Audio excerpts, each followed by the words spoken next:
Mga minamahal naming kaibigan, napapansin lang po natin na parami tayo ng parami na gustong matutunan ang katotohanan. Pero bago natin simulan ang programang ito, pakiclick muna ang subscribe button at huwag kalimutang i-like, i-share ang Facebook page natin sa Punto por Punto.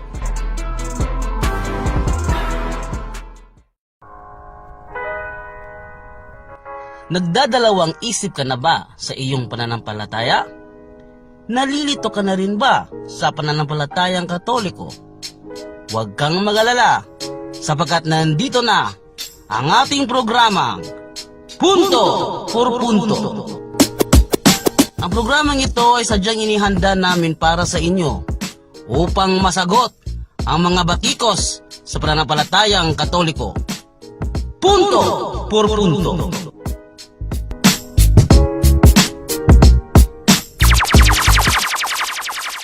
Magandang araw, mga kaibigan. Welcome sa ating Punto por Punto. Kumusta? No? At ngayon, ating tatalakayin ang mga punto patungkol sa Santo Rosario na mga ideya nila na inaatake tayo. No? So, galing sa ating pakita ang mga video galing sa ating mahal na kaibigan, Brother Eli Soriano, at magkatulad lang pala sila ng mga argumento sa ating mga mahal na kaibigan na mga ministro sa Iglesia ni Cristo. Ating pakinggan muna bago natin sasagutin. Ayon sa mga otoridad ng Iglesia Katolika, ang rosaryo ay isang uri ng panalangin. Naaayon po ba sa aral ng Diyos na nakasulat sa Biblia, kapatid na Bobby, ang ganitong uri ng panalangin na paulit-ulit? Labag ito sa Biblia, labag ito sa Biblia, labag ito sa Biblia, kapatid na Michael at mga taga-subaybay. Napatunayan natin na ang pagrorosaryo na ginagawa ng nasa Iglesia Katolika ay labag po sa aral ng Diyos na nakasulat sa Biblia. Kapag ginamit sa panalangin at paglilingkod sa Diyos, ito po ay walang kabuluhan sa kanyang harapan. Hindi sila nanalangin na papalitan si Judas yan, Santa Maria, ina ng Diyos, panalangin mo kami. Wala ho sa Biblia yun, kapatid. Sabi ni ng Panginoon sa Kristo, kaya huwag kayong mananalangin ng paulit-ulit. Ano ang trabaho ng rosaryo? Para ulit-ulitin mo. Device ng Antikristo yan, kalaban ni Kristo yung rosaryo. Mga kapatid, yun ang nakakita, no? Ang kanilang mga video. Oras na po natin itong tatalakayin, atin itong sasagutin, punto por punto. Una po, na kanilang argumento, nating tatalakayin, ang Santo Rosario po, para sa kanila, wala sa Biblia. No? Hindi ito biblical. No? Pangalawang punto, mga nakasintro lang yan ni Maria. No? Hindi sa ating Panginoon. Si Maria ay hindi naman Diyos. Siya ay tao lang. No? So itong dalawang punto na ito po ay bigyan natin ng pansin ngayon. No?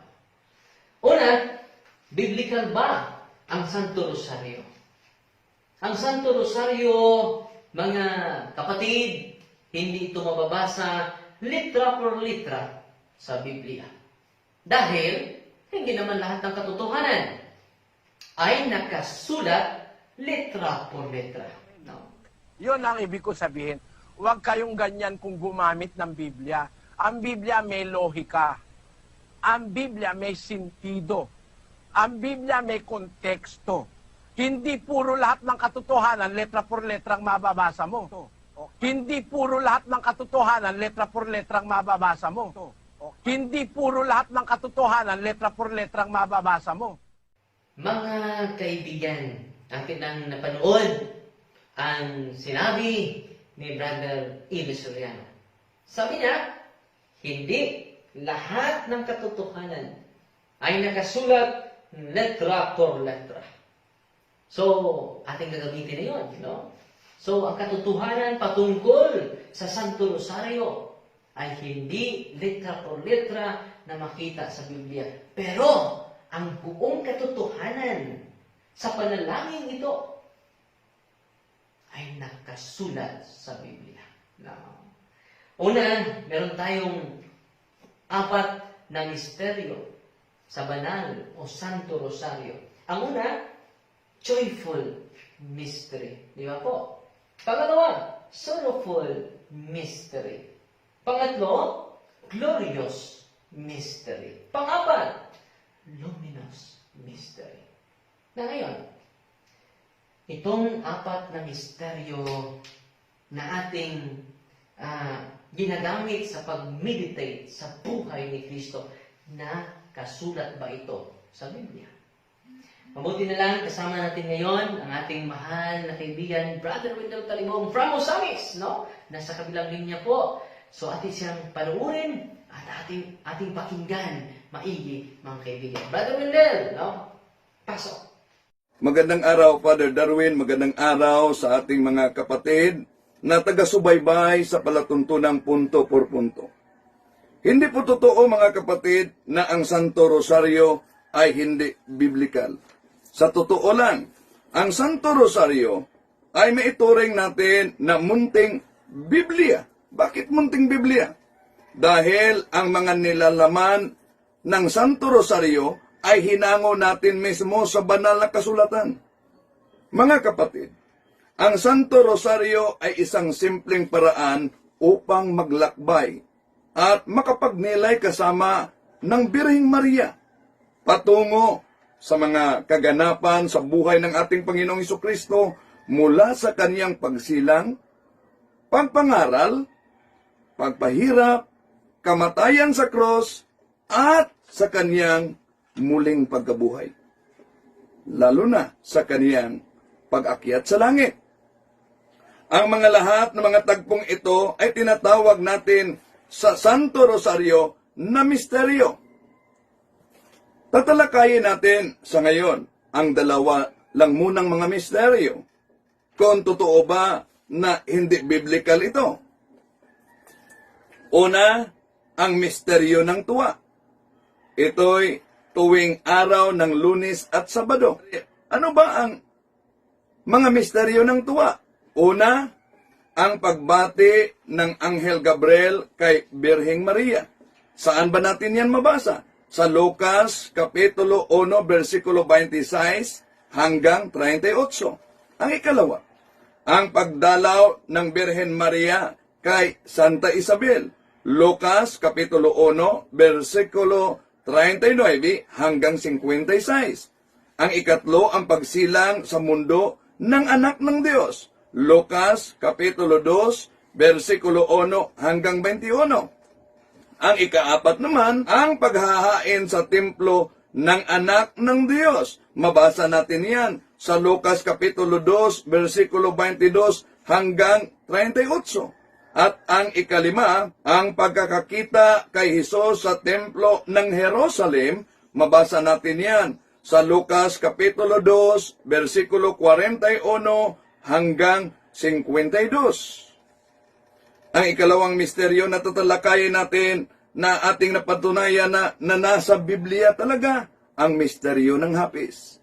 Ito ay tuwing araw ng Martes at Huwebes. Ang unang misteryo ng hapis ay ang panalangin ng ating Panginoong Hesus sa halaman ng Getsemani. Yun ay mabasa natin sa Mateo Kapitulo 26, versikulo 36 hanggang 56. Ang ikalawa na misteryo ng hapis, ang paghampas kay Hesus na nakagapos sa haliging bato. Mabasa ba natin yan sa Biblia?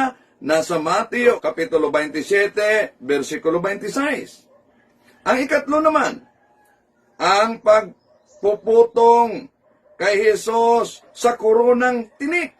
Yun ay mabasa natin, mga kapatid, sa San Mateo Kapitulo 27, versikulo 27 hanggang 31. At ang ikaapat naman, ang pagpapasa ni Hesus ng cross. Saan natin yan mabasa? Sa Mateo Kapitulo 27, versikulo 32. At ang ikalima ng misteryo ng hapis ay ang pagkapako at pagkamatay ni Hesus sa cross. Saan natin yan mabasa? Sa San Mateo Kapitulo 27, versikulo 33 hanggang 56. Mga kapatid, sa mga nailatag natin na paliwanag. Kung uunawain lang ng mabuti ng ating mga kapatid na mga protestante, ang Santo Rosario ay nakasentro ng ating Panginoong Hesus.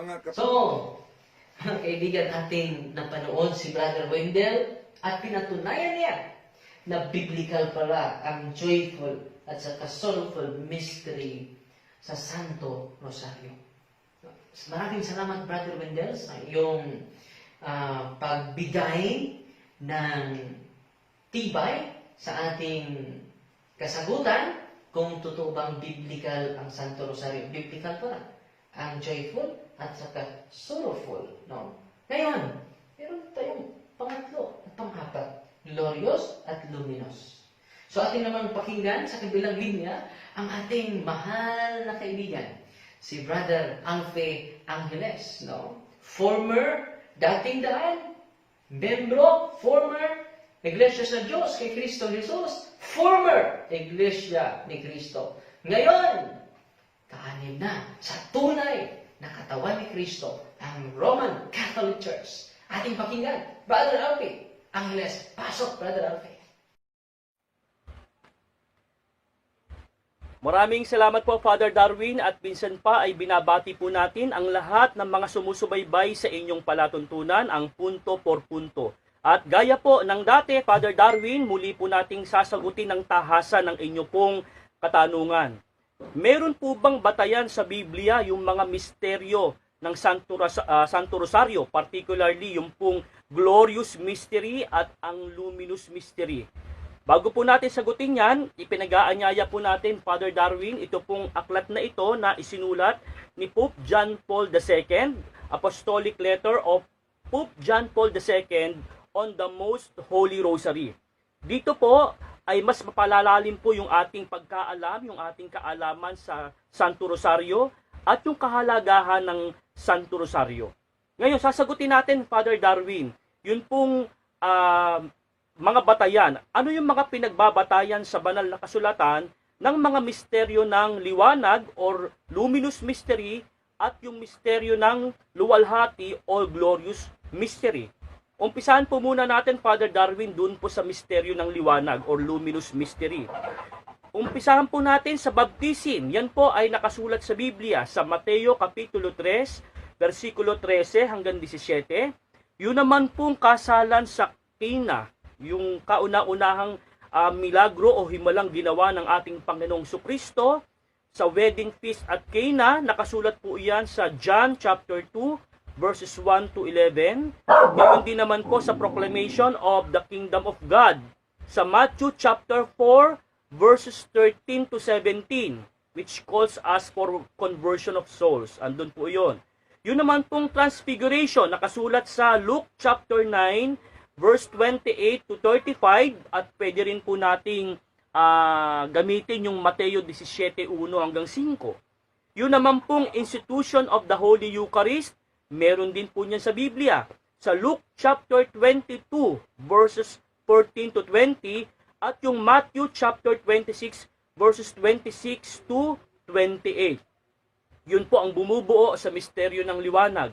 Yun naman pong sa glorious mystery, ang nakalagay naman po sa Lucas 24:50 hanggang 51, yung dalawa ng misteryo, yung pong resurrection of our Lord Jesus Christ and the ascension of Jesus Christ. Doon po nakalagay yon. Yun naman pong the descent of the Holy Spirit ay makikita natin sa Gawa ng mga Apostol, Acts of the Apostles chapter 2 verses 1 to 4. Ngayon, ito marahil yung medyo nahihirapang tanggapin yung iba, wala daw hong batayan sa Biblia yung Assumption of Mary at yung Coronation of Mary as Queen of Heaven and Earth. Sad to say, no, para sa kaibayuho natin sa pananampalataya, bibiguin ho natin sila, no ho? Pero meron hong batayan sa Biblia na ang ating mahal na ina, ang mahal na Birheng Maria, ay iniakyat sa langit at pinutungan ng korona, ginawang reyna ng langit at lupa. Yan po ay nakasulat sa aklat po ng Apokalipsis o Revelation, chapter 12, verses 1 to 17, Father Darwin. Ano ho yung katunayan niyan? Pakinggan nyo po mga kaibigan, nakalagay ho ay ganito. Umpisahan ho natin sa 1. At ang isang dakilang tanda ay nakita sa langit, isang babae na nararamtan ng araw, at ang buwan ay nasa ilalim ng kanyang mga paa, at sa kanyang ulo ay may isang putong na 12 bituin. Meron pong ipinakikilala ang banal na kasulatan na isang babae na meron anya sa kanyang ulo na putong o korona na 12 bituin. Sino ba itong babaeng ito na tinutukoy ng banal na kasulatan?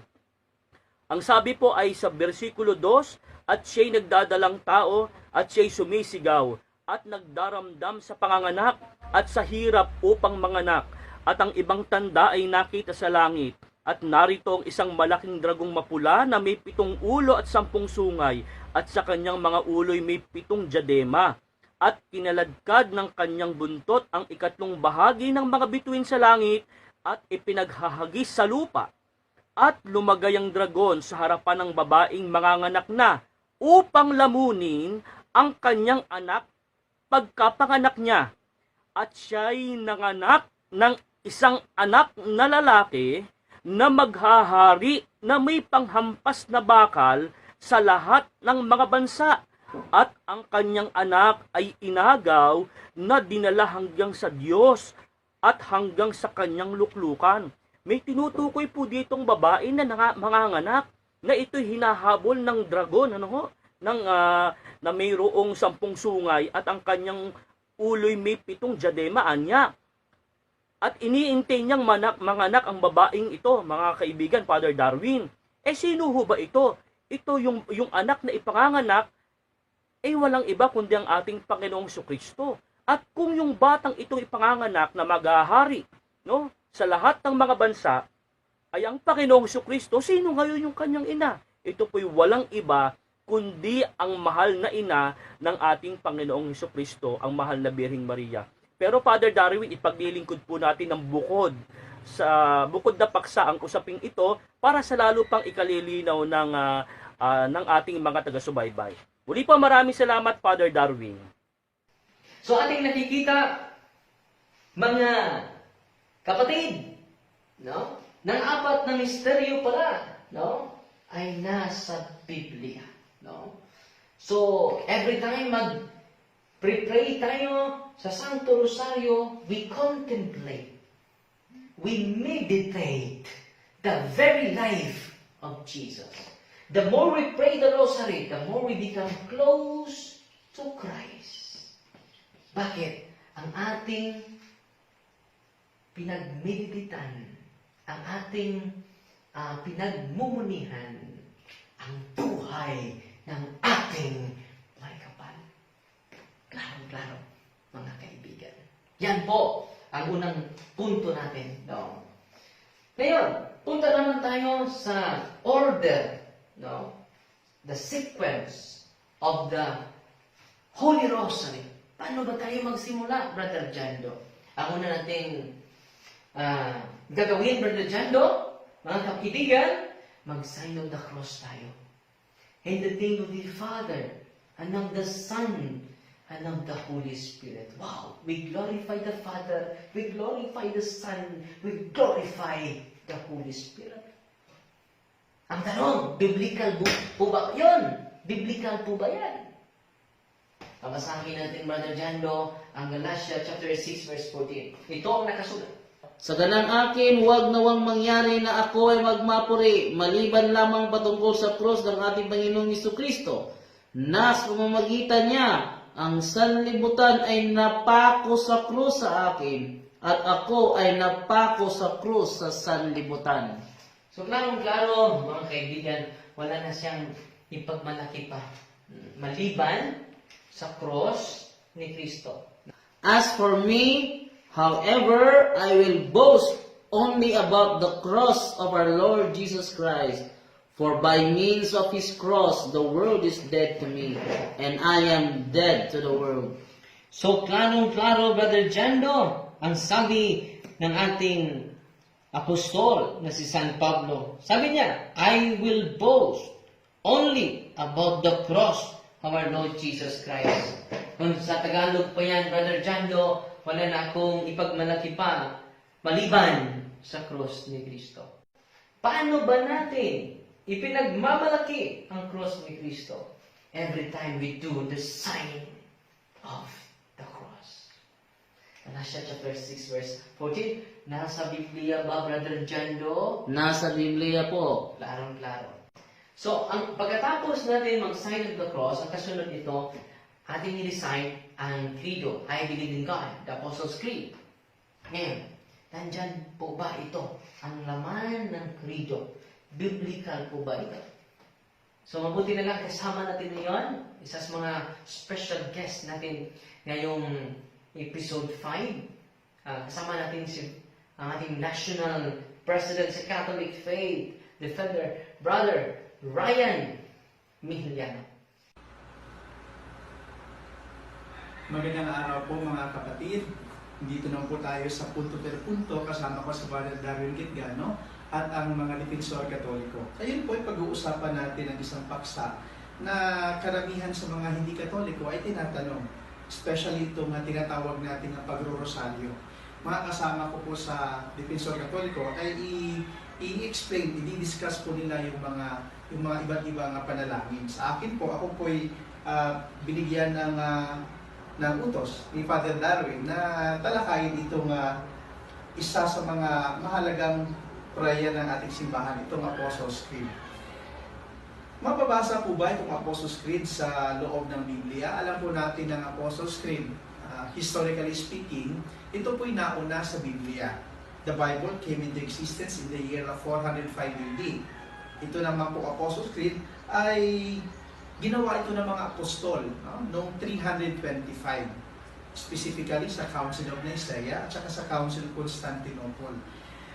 Bibigyan lang po natin ng paglilinaw na ito pong Apostles' Creed ay ibinatay sa loob ng Biblia. Alam po natin na halimbawa itong unang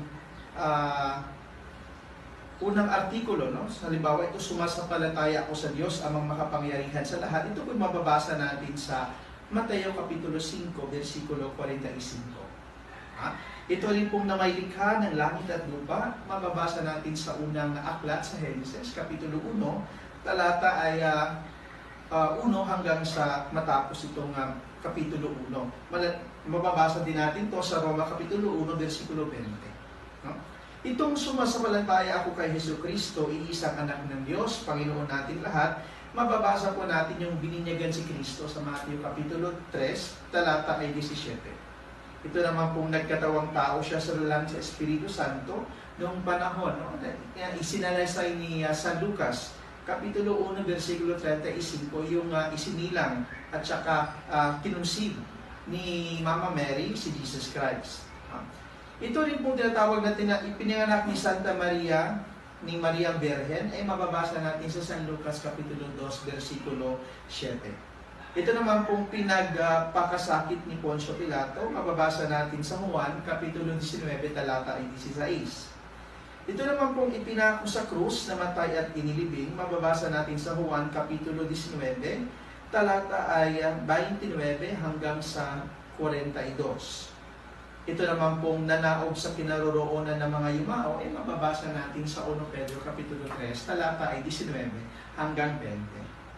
Ito naman pong ikatlong araw na buhay na maguli, ay mababasa natin, akmang-akma po ito ngayon kasi atin pong sineselebrate itong Easter Sunday, ngayon na mga week na ito.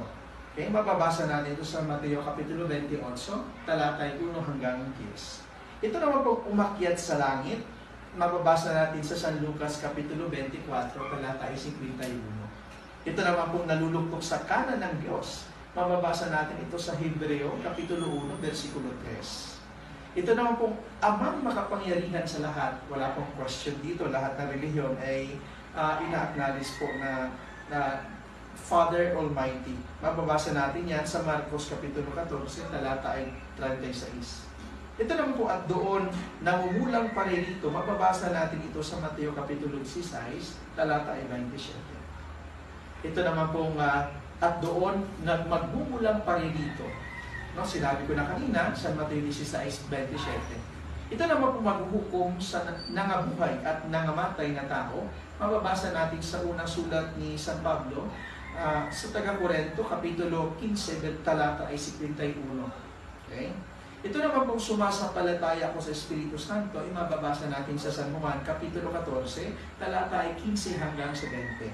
Ito naman pong sa banal na simbahang Katolika ay mababasa natin diyan sa San Mateo Kapitulo 16, talata ay 18 hanggang sa 19. At saka sa Efeso Kapitulo 5, talata ay 26 hanggang 27.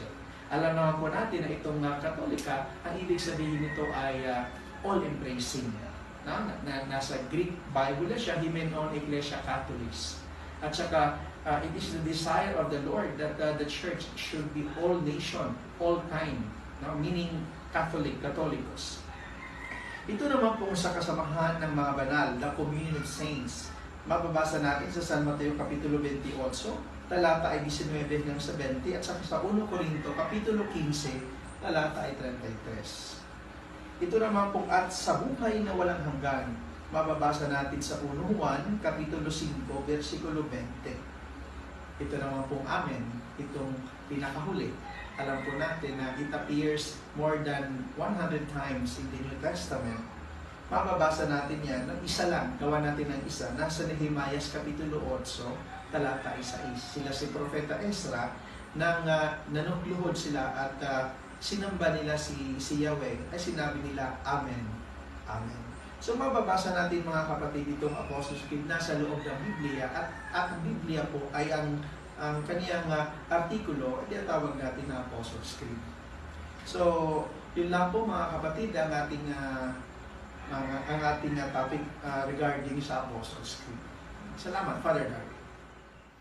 So ating nakita, ating narinig, ating napanood ang argumento, ang magandang eksplanasyon ng ating mahal na presidente sa Catholic Faith Defender. Pagkatapos ng credo, no? Ano ba ang ating dasal? Our Father, no? Brother John, nandyan ba ito? Biblical ba ito? No? Biblical po.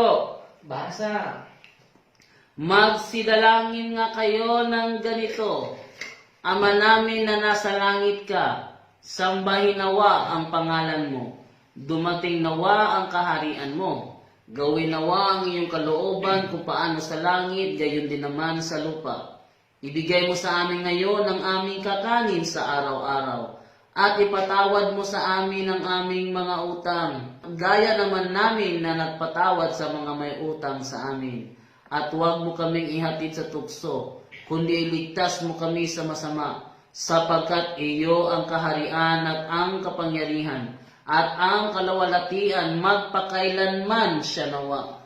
So, ang Our Father, Brother Chando, biblical o hindi? Biblical po. Nandyan ba yan sa Santo Rosario? Nandyan po. Therefore, biblical pala ang Our Father. No? Ngayon, ang Hail Mary naman, biblical ba ito, Brother Chando? Biblical po. Basahin natin. And the angel being come in said unto her, Hail, full of grace, the Lord is with thee. Blessed art thou among women. So, klaro-klaro, Hail Mary din biblical. Pagkatapos ng Hail Mary, ay Holy Mary, Mother of God, pray for us. Meaning to say, we ask the powerful intercession of Mary. So, ang tanong, nandyan ba sa Biblia kapag si Mary ang mag-ask ng something to Jesus, makatanggi pa ang ating Panginoon? No? Hindi. Nangyayari ito sa kasal sa Cana. John chapter 2, verses 1 to 11. Pagkalipas ng 2 araw, may kasalan sa Cana sa Galilea, at naroon ang ina ni Jesus. Si Jesus at ang kanyang mga alagad ay inanyayahan din sa kasalan. Kinapos ng handang alak, kaya sinabi ng ina ni Jesus sa kanya, Anak, naubusan sila ng alak. Sinabi ni Jesus, Huwag po ninyo akong pangunahan, ginang. Hindi pa po ito ang tamang panahon. Sinabi ng kanyang ina sa mga naglilingkod, Gawin ninyo ang anumang sabihin niya sa inyo. May 6 na banga doon, ang bawat isa ay naglalaman ng 75 hanggang 115 litro. Ang mga ito ay nakalaan para sa paghuhugas ayon sa tuntuning panrelihiyon ng mga Hudyo. Sinabi ni Jesus sa mga tumutulong doon, "Punuin ninyo ng tubig ang mga banga." At pinunungan nila ang mga banga. Pagkatapos sinabi niya, "Kumuha kayo ng kaunti at dalhin ninyo sa namamahala ng handaan." Dinalhan nga nila ang namamahala ng handaan at tinikman nito ang tubig na naging alak. Hindi niya alam kung saan nanggaling iyon, subalit alam ng mga sumalok ng tubig, kaya tinawag niya ang lalaki ikinasal at sinabi, "Ang masarap na alak ay unang inihahain. Kapag marami nang nainom ang mga tao, saka inihahain ang mababang uri. Ngunit sa huli ninyo inilabas ang masarap na alak." Ang nangyari ito sa Kana sa Galilea, ang unang himalang ginawa ni Jesus. Sa pamamagitan nito, inihayag niya ang kanyang kapangyarihan at nanali sa kanyang mga alagad. Pagkatapos nito, pumunta si Jesus sa Capernaum, kasama ang kanyang ina, mga kapatid at mga alagad. Sila nanatili noong ilang araw. So, klarong-klaro, no? Binasa natin ang buong talata para masiguro natin na hindi natin pinutol, no? So, sa kontekstong ito, ang ating Panginoon, hindi pa niya panahon na gumawa o gagawa ng milagro. Pero, dahil ang kanyang ina ang nag-request, no? Kahit hindi pa panahon, no? Ay hindi nakatanggi ang ating Panginoon. So, sa kontekstong ito, kapag ang ating mahal na ina ang mag-ask sa kanyang anak, hindi makatanggi ang ating Panginoong Hesukristo. Kaya, sa partisat simbahan, gumawa siya ng specific na intercessory prayer to Mary. Ano ba yung intercessory prayer? Pray for us. No? The Mother of God, please pray for us. No? Dahil, nakasulat sa Biblia, kapag mag-request itong babaeng ito, hindi makatanggi ang ating Panginoon kahit hindi pa oras na gumawa ng milagro. No? And then, patuloy tayo. Biblical po ba ang glory be? The glory will be yours forever and ever. The Father, the Son, and the Holy Spirit. Brother John Doe, atin na napatunayan na biblical ito. Biblical po ba ang glory be to the Father? Biblical po, at huwag mo kaming ihatid sa tukso, kundi iligtas mo kami sa masama, sapagkat iyo ang kaharian, at ang kapangyarihan, at ang kaluwalhatian, magpakailanman siya nawa. So, klaro, glory be, no? Ang kanyang Kaluwalhatian. So, ang glory be, ang kanyang kaluwalhatian, no? Ay walang hanggan, no? So, we glorify the Father, the Son, and the Holy Spirit. Magbasa din natin yan sa Matthew chapter 6, verse 13. So, pagkatapos ng glory be, no? Meron tayong Hail, Holy Queen. Ano ba ito? Meron ba tayong basihan sa Biblia na si Mary ay queen o reyna, no? Na dapat nating mag-ask tayo na ipanalangin tayo sa Diyos, no? Meron ba tayong basihan na reyna ito si Mary? Haling babasahin muna, Brother John, no? Ang Revelation chapter 12, verse 1. Ang kasunod nito ay lumitaw sa langit ang isang kakaibang palatandaan. Isang babaeng nadaramtan ng araw at nakatungtong sa buwan. Ang ulo niya ay may koronang binubuo ng 12 bituin. So, meron palang babae, Brother John Doe. At itong babaeng ito, saan nakikita ni San Juan sa Revelation chapter 12, verse 1? Lumitaw sa langit. Nandun pala sa langit ang babaeng ito. At may Korona. So, sino ba ang may corona, Brother John Doe? Reyna. Isang reyna. At sino ba itong reyna na may corona na 12 bituin? No? Ipatuloy natin Ang pagbasa, Brother Jando, nandun kaya? Nandun po ang sagot sa ating tanong. Revelation chapter 12 verse 5. Sino ito? Ang babae ay nagsilang ng sanggol na lalaki, ngunit may umagaw sa bata at dinala ito sa Diyos sa kanyang trono. Ang sanggol na ito ang itinakdang maghahari sa lahat ng bansa sa pamamagitan ng tungkod na bakal. Ang babaeng ito na may korona sa kanyang ulo, siya po pala ang nagsilang sa isang batang lalaki na maghahari. So ating napakinggan ang talata na bago lang binasa. Na ang babaeng ito ay magluluwal ng isang batang lalaki, na itong batang lalaki ay maghahari sa maraming bansa.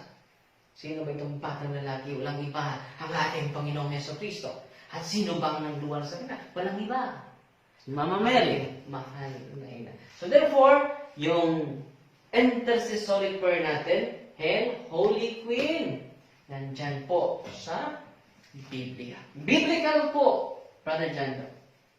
Pagkatapos nito, meron tayong litany of the Holy Rosary. No? Una, na bahagi nito ay patungkol sa pananalangin natin sa Diyos. Ating i-recite, Brother Jando. Lord, have mercy on Ang us. sagot natin, Lord, have mercy on us. Christ, have mercy on us. Ang sagot natin, Christ, have mercy on us. Christ, hear us. Ang sagot natin, Christ, hear us. Christ, graciously hear us. Ang sagot natin naman, Christ, graciously hear us. God, the Father of heaven. Anong sagot natin? Have mercy on us.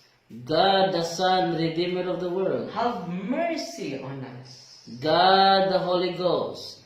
Have mercy on us. So, ang unang punto, bakit ba atin itong iniulit-ulit? Dahil sa Old Testament, kapag magdasal sila patungkol ni Yahweh, ay magdasal sila paulit-ulit. Ating mabasahin ba na dyan, no? Sa Psalm chapter 136, 1-26.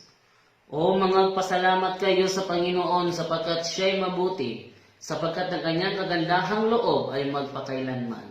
O magpasalamat kayo sa Diyos ng mga Diyos, sapagkat ang kanyang kagandahang loob ay magpakailanman. O magpasalamat kayo sa Panginoon ng mga Panginoon, sapagkat ang kanyang kagandahang loob ay magpakailanman. Sa kanya na gumagawang mag-isa sa mga dakilang kababalaghan, sapagkat ang kanyang kagandahang loob ay magpakailanman. Sa kanya na gumawa ng mga langit sa pamamagitan ng unawa, sapagkat ang kanyang kagandahang loob ay magpakailanman. So, Brother Jando, i-post ko lang yan. No? Kung inyo kaming sundan, no? Ang bayan ng Diyos, nanalangin sa Diyos paulit-ulit. Kahit si Brother Il Suriano, no? Nagdasal siya ng Our Father. Inuulit niya, Hallowed be thy name, hallowed be. Tingnan natin ang video niya. Our Father, which art in heaven. Where is He? Hallowed be.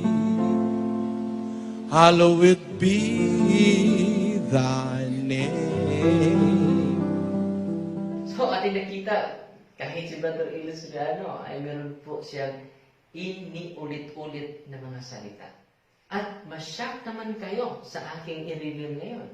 Dahil kahit ang mga mahal natin na ministro at saka mga iglesia ni Cristo na mga membro ay nagdasal, nanalangin ng paulit-ulit. Ating panoorin. Huwag mong pabayaan ang aming tagapamahal ng pagkalakal. Ama! Ama! Ama, huwag mong pababayaan ang kapatid na Kwarto Manalo! Ama! Para sa iglesia! Ingatan mo! Maawa ka po! Maawa ka po! Maawa Pagtanggalan mo sila! Ipagyaganti mo ang iglesia!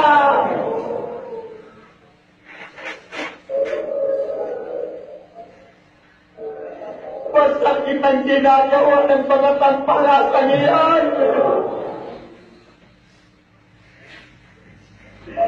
Buhay kang Diyos namin! Makapangyarihan ka sa lahat! Ama! Pakinggan mo ang daig ng bayan mo! Ipagigasi mo kami! So pagkatapos ng ating panalangin sa Diyos, meron tayong intercessory prayer patungkol ni Mary. No? Patuloy, Brother Jando. Holy Mary, Ano bang sagot natin? Pray for us.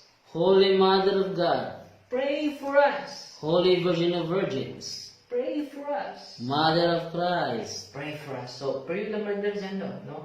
So, kung inyong naobserbahan, we never said, Holy Mary, we pray to you. Holy Mother of God, we pray to you. Hindi.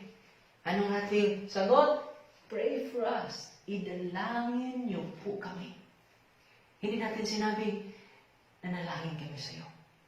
Kundi, sinabi natin, ipanalangin niyo kami. So, sa panahon na magro-rosaryo tayo, no, nag-ask tayo, no, na ipanalangin tayo sa ating ina, doon sa kanyang anak.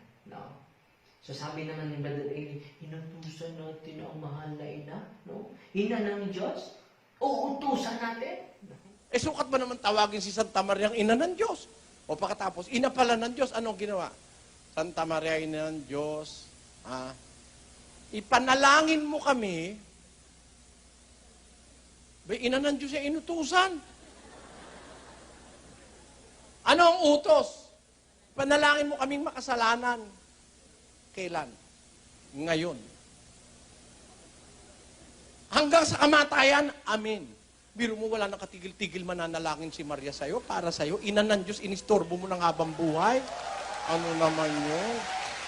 Ang utos sa Biblia, mga kababayan, ang utos po sa Biblia, bawat isa sa atin mananalangin. Hindi mo ipapasa kay Maria. Ba't mo ipapasa kay Maria? Ikaw... So mga kaibigan, sa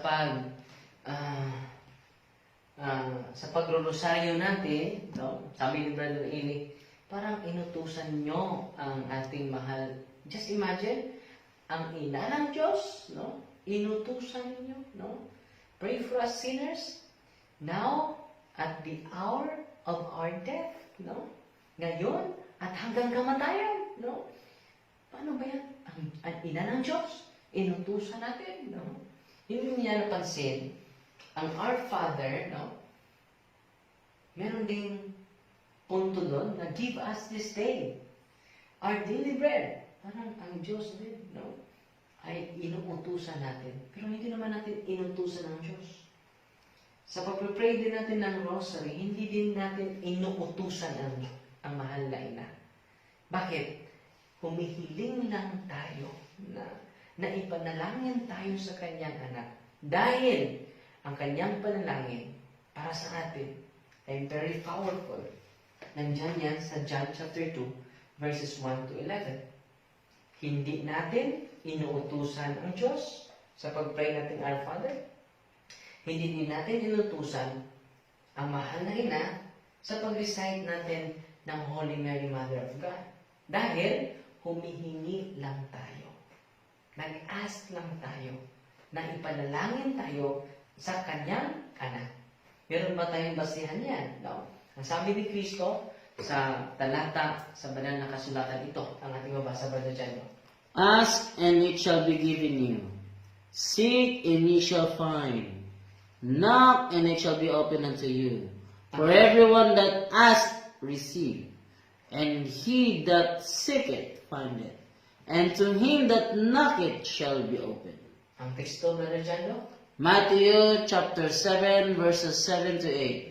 hindi tayo nag-utos, hindi natin inuutusan ng Diyos, hindi din natin inuutusan si Maria, no? Nag-ask lang tayo. humingi tayo, no, na ipag-pray tayo sa kanyang anak. At sa pamagitan niyan, no, ang lahat ng nating panalangin, no, na idinaing, no, sa pamagitan ng ating mahal na ina, ay aabot talaga, no, at very powerful talaga, no. John chapter 2, verses 1 to 11. Father, nais ko pong ipaalam sa iyo na isa po sa ating na-publish na video ay meron pong katanungan na nakapasok. At ang tanong po niya ay kung totoo po ba na sa pagrorosaryo ay nakasentro ito daw di umano sa mahal na Birheng Maria.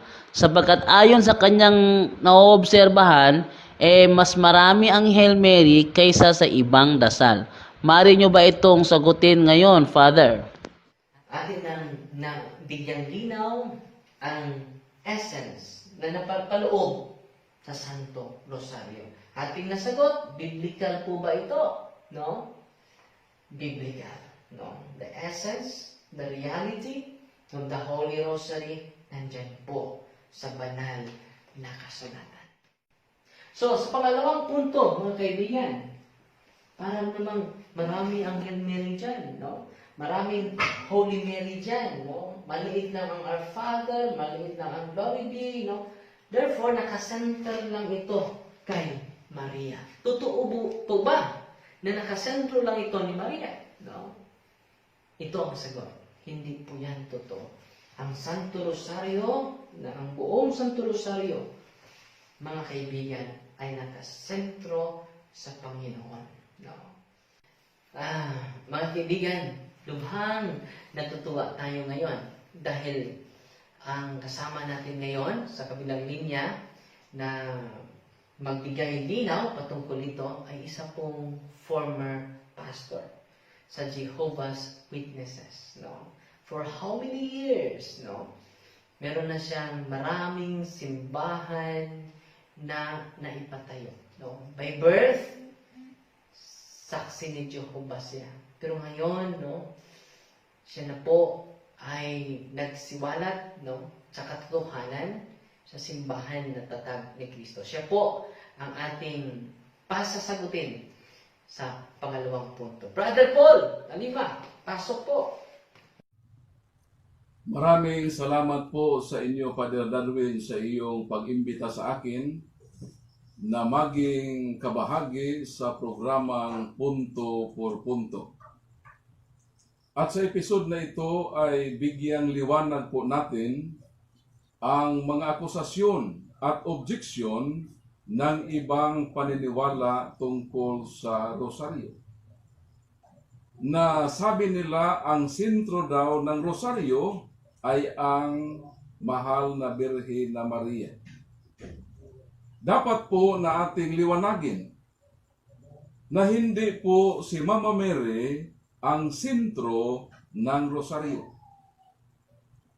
Dapat nating pansinin na sa simula pa lang ng Rosaryo ay in-express na natin ang ating pag-recognize sa Holy Triune God. Hindi po pwedeng magsimula ang Rosaryo na walang sign of the cross.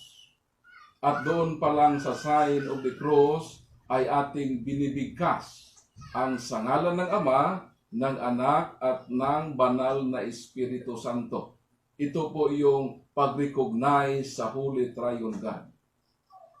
At ang Rosaryo po ito ay tungkol sa misteryo ng buhay ng ating Panginoong Jesucristo. At bawat po pagsimula sa Rosary ay atin pong dinadalangin ang Lord's Prayer, ang panalangin o dasal na itinuro ng ating Panginoong Jesucristo na mababasa sa banal na Biblia. Sa Mateo Kabanata 6, mga talata 9 hanggang 13, na doon po sa Lord's Prayer ay ating kinakilala at ating binigyang pugay at pagsamba ang Diyos na nasa langit. At pagkatapos po ng bawat misteryo, binabanggit natin ang panalangin na, "O my Jesus, forgive us our sins." So ibig sabihin na ang Rosaryo ay ang sentro po ay ang Diyos. At ang tanong, bakit nasali doon ang mahal na Birhen na Maria? Sa rosary po, ang role ni Blessed Virgin Mary, siya po yung intercessor. Yung kaniyang role na intercessor ay maliwanag doon sa pangalawang bahagi ng Hail Mary na nakabanggit doon na Holy Mary, Mother of God, pray for us sinners. So ano ang role ng mahal na Birhen? Siya po ay intercessor na tayo po ay humingi ng kaniyang dasal sa Diyos. Sapagkat maliwanag ang sinabi ng Santiago, Kabanata 5, talata 16, na a prayer of a righteous person is effective and powerful. Kaya sino pa bang panalangin na powerful at epektibo? Walang iba. Ang dasal o panalangin ng mahal na Birhen na Maria. At yun ay pinatunayan sa Ebanghelyo ni San Juan, Kabanata 2, na during doon sa wedding of Cana, ay doon po natin makikita ang role ni Mama Mary bilang intercessor. Kaya sa punto por punto, ang tanong, si Mary ba ang sentro ng rosary? Ang sagot ay hindi po. Ang sentro po ng rosaryo, ang Diyos, at ang role ni Mama Mary ay intercessor lamang. Sana'y naliwanagan ang lahat na umaakusa laban sa rosaryo na ang rosaryo ay hindi po sentro si Mary, kundi ang Diyos po ang sentro sa rosaryo. Maraming salamat sa ating programang Punto por Punto. Maraming salamat din, Father Darwin, sa iyong pag-imbita sa akin sa programang ito. Ito po, si Brother Paul San Pablo Alima, tagapagtanggol ng paniniwalang Katoliko. Maraming salamat, Brother Paul, no, sa iyong magaling, malinaw na pag-explain patungkol sa ikalawang punto. No? Mga kaibigan, nakikiusap po ako, no, na huwag kayong magalit sa ating mga mahal na kaibigan, Brother Ili Soriano, at saka po ang mga ministro sa Iglesia ni Cristo. Hindi po sila kaaway natin. No? Sila po ay nagpapatibay sa ating pananampalataya. Kaya, ang programang ito ay nabuo. No? Para po, no, ma-clarify, no, ma-depensaan ang ating mga aral. No? Na hindi po natin nabigyan ng linaw sa matagal na panahon. Maraming salamat po, no? Paki-like, paki-share ang aming page sa Punto por Punto sa Facebook at paki-subscribe po sa ating YouTube channel na nakapangalan ko. Magandang araw at may God bless us all. In the name of the Father, and of the Son, and of the Holy Spirit. Amen! Punto por Punto. Maraming salamat sa pagtangkilik ninyo sa ating programang Punto por Punto. Hanggang sa susunod, maraming salamat po.